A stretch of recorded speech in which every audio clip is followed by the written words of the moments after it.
It's been good, man. It's been really fun, man. Just being out there with the guys, got a great defense, man, and just being able to play with those guys, it's been really fun. You've had 38 tackles. I mean, you've had sacks. So you played a huge role in last week. So I know everything is about next week, next Saturday night.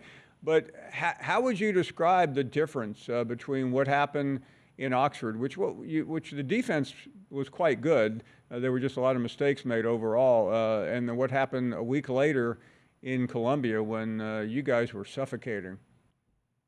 Like you said, man, we made a lot of mistakes that against Kentucky. So just being able to execute on third down was the biggest thing. Just being able to execute and be the less penalized team. Well, it was something to watch. We're watching a little bit of the video here, and all kinds of great moves there. And I know that had to be a satisfying feeling. Because by the way, the team, nice play there. The team you're playing this Saturday night was in Columbia a couple of weeks ago. By the way, how high did you jump on that deflection there? I don't know. I think I got up pretty high. But I don't know how high I got. Well, you were looking pretty good. Anyway, let's talk a little bit about Saturday because this is one of the most important games in the country, and it's certainly a defining game for Ole Miss. I realize you can only play it 1 week at a time, but by now you know what it's like, or you've heard what it's like to go down to Tiger Stadium on a Saturday night. Yes, sir. It's a huge weekend, man, and same mentality as last week to execute, man, getting off on third down, man, and just being able to be the less penalized team and being smart out there. Let's talk a little bit about your background. Growing up in Alabama, certainly we all know the football powers there. You ended up going to play for Dabo Sweeney and Brent Venables at Clemson. Tell us about your decision to leave the state to go play for what has a program that's won a couple of national championships in recent years. Um, what went into that decision was just the relationship I had with Dabo Sweeney, man. Out of coming into like my sophomore year, we built a great relationship, and we just had continued that throughout my high school year. So that's what had brought me to that decision.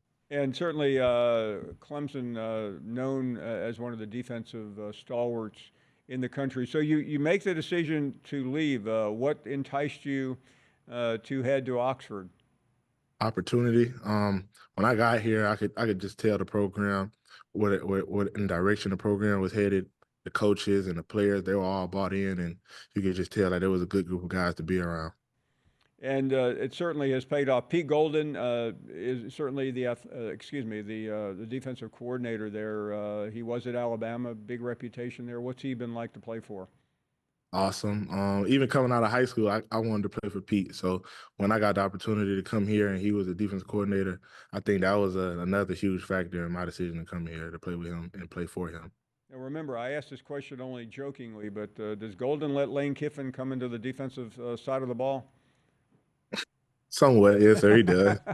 but not often. I mean, we all know Lane Kiffin is one of the great offensive geniuses in the country. I have to ask you one or two more things before you go. And I read somewhere that since childhood, you've been doing something I've always wanted to do but could not master, playing the piano. How did this come about?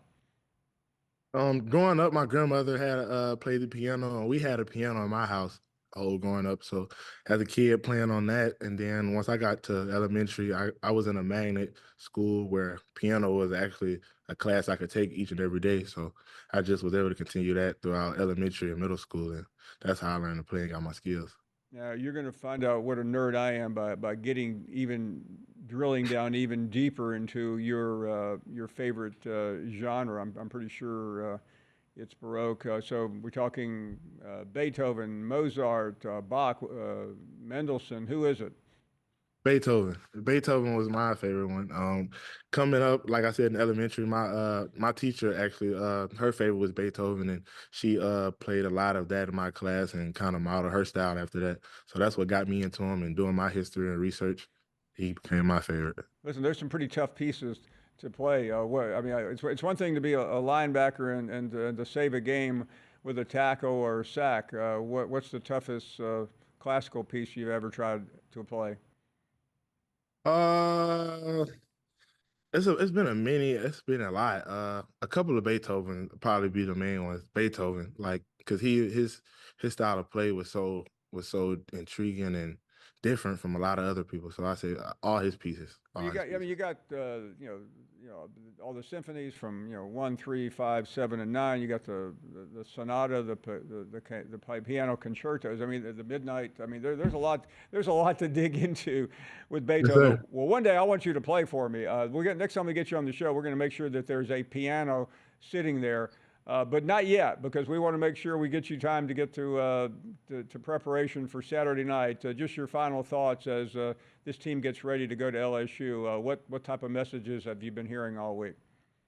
I heard it's gonna be loud. That's probably one of the biggest things that it's gonna be loud. It's a night game, and the crowd's gonna be into it. The team they're gonna be into it. So just being able to remain level headed through all the chaos.